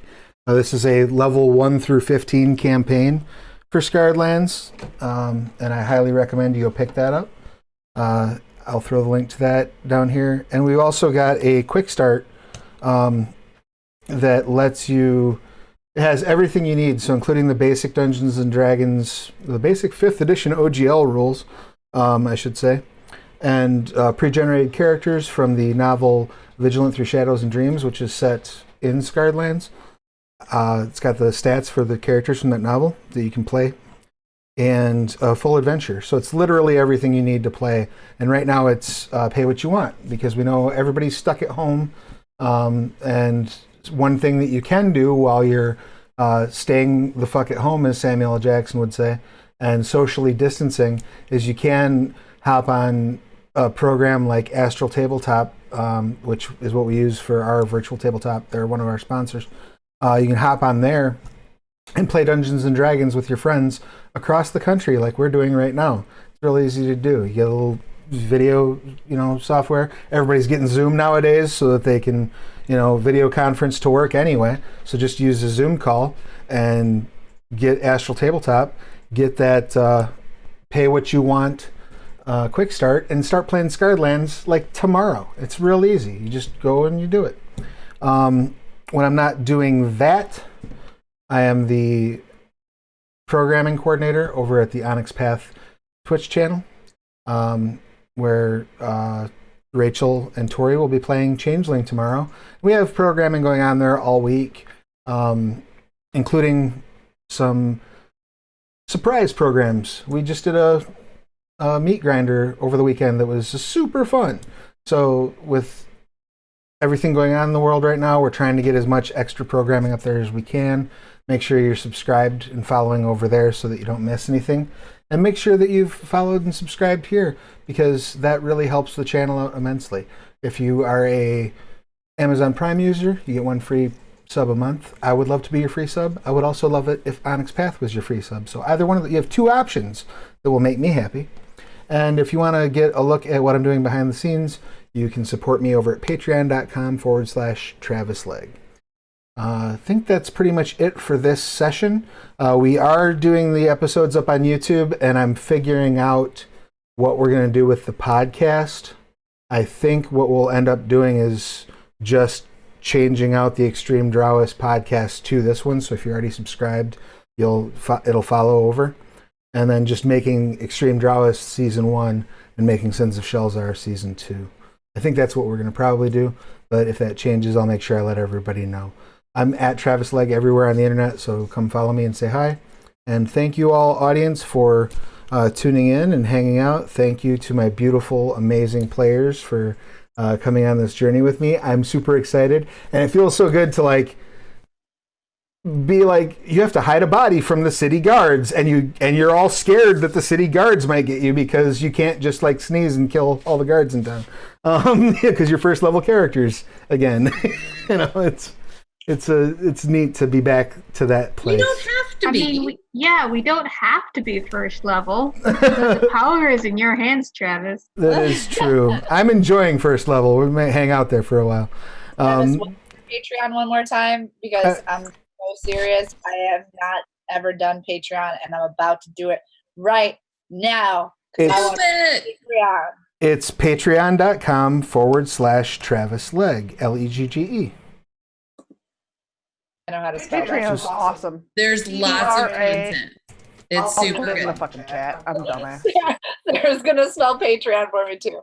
She already knows how much I've been drinking. But let's put a credit card in. That's me. I've been drinking a lot too. I wanna just support the arts. Well, you're the sweetest. All you Thank you. window shopping that you buy random things with, you're not doing right now, right? So it could go to the Patreon. And It could. This is so good during social distancing. This is the most people I've talked to in 3 weeks here in LA. Oh my gosh. And you're all grown-ups too. Holy crap. This is so liberating, by the way. I'm telling you, Dungeons and Dragons is the best way to, fill your time, to bring yourself closer with your friends, to just, get together, sit around the virtual campfire and tell a story and help pass the time and forget about the stresses of what's going on in the world around you. It's a great escape. It's fun. It's easy to learn. Bless you. And on easy to learn, I volunteered on Twitter. If people want to learn how to play, I will teach you. There you go. So many people who want to learn right now. So contact me. Twitter, Stolen Fires. I will teach you. You guys are so. I'm excited. Now is the time. All right, y'all. We're gonna hop off, but please make sure that you are staying at home. Order your groceries by delivery. Tip your drivers immensely. Wash your hands, and just take care of yourselves and one another. And we'll see you again in 2 weeks' time. Bye, guys. Bye, guys.